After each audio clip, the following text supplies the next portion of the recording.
परम पिता परमात्मा की असीम अनुकंपा से एक और मुलाकात का सानिध्य आप लोगों के साथ मुझे प्राप्त हुआ, इसका बहुत बहुत धन्यवाद।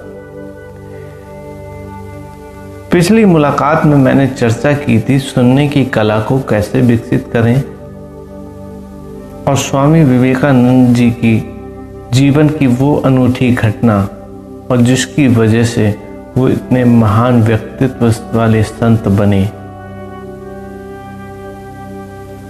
सहयोगी होगी आपको भी उस महानता को उपलब्ध कराने के लिए। जब एक बार सुनने की कला विकसित हो जाती है तो वो किस तरह से सहयोगी होती है आपको स्वामी विवेकानंद की तरह बनाने में, उसकी चर्चा मैं इस मुलाकात में करूंगा। सबसे पहले आप समझिए समय के विभाजन को। समय को हम 3 भागों में विभक्त करते हैं, अतीत, वर्तमान और भविष्य। या तो हम अतीत में होते हैं या भविष्य में होते हैं, वर्तमान में हम कभी नहीं होते।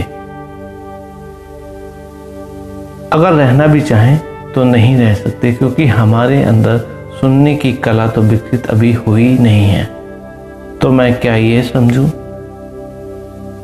कि बिना सुनने की कला को विकसित किए कोई भी वर्तमान में जीना, वर्तमान में ठहरना नहीं सीख सकता।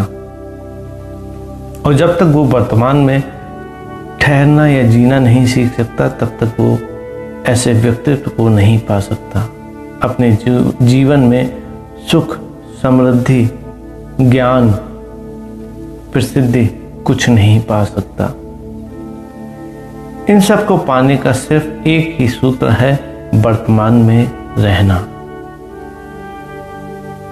वर्तमान में कैसे रहा जाता है, कैसे उसका अभ्यास किया जाता है, ये निर्भर करता है हमारी सुनने की कला पर। अगर एक बार आपकी सुनने की कला विकसित हो जाए तो फिर वर्तमान में रहना ऐसा ही सहयोगी होता है जैसे बादलों के साथ बारिश का आना, धूप के साथ हमारी छाया का बनना। यह अनिवार्य रूप से कंपलसरी है।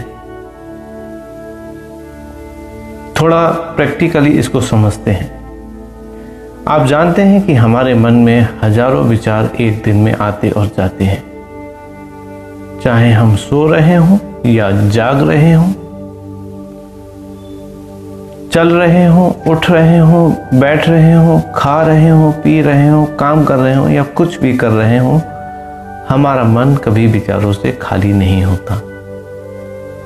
और ध्यान के लिए भी यही समझाया जाता है कि अपने मन को विचारों से खाली करो।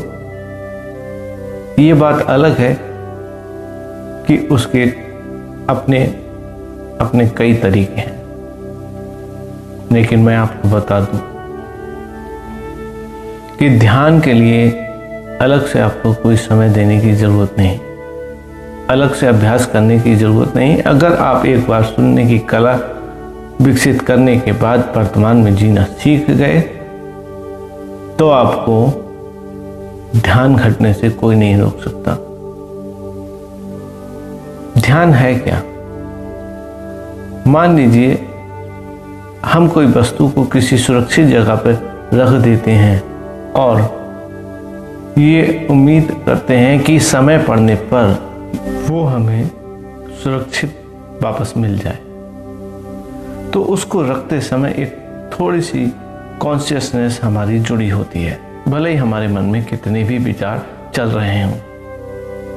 लेकिन अगर दूसरी तरफ अगर विचारों की संख्या हमारे मन में ज़्यादा है तो उस स्थिति में हमारी थोड़ी सी जो कॉन्शियसनेस उस समय उसके साथ जुड़ती है वो जुड़ नहीं पाती। और उससे क्या होता है कि हमारे लिए ये अनुमान लगाना भी समय पर मुश्किल हो जाता है कि उस वस्तु को हमने किस जगह पर रखा था, घर में रखा था या बाहर कहीं और रखा था, ये अनुमान भी हम नहीं लगा पाते।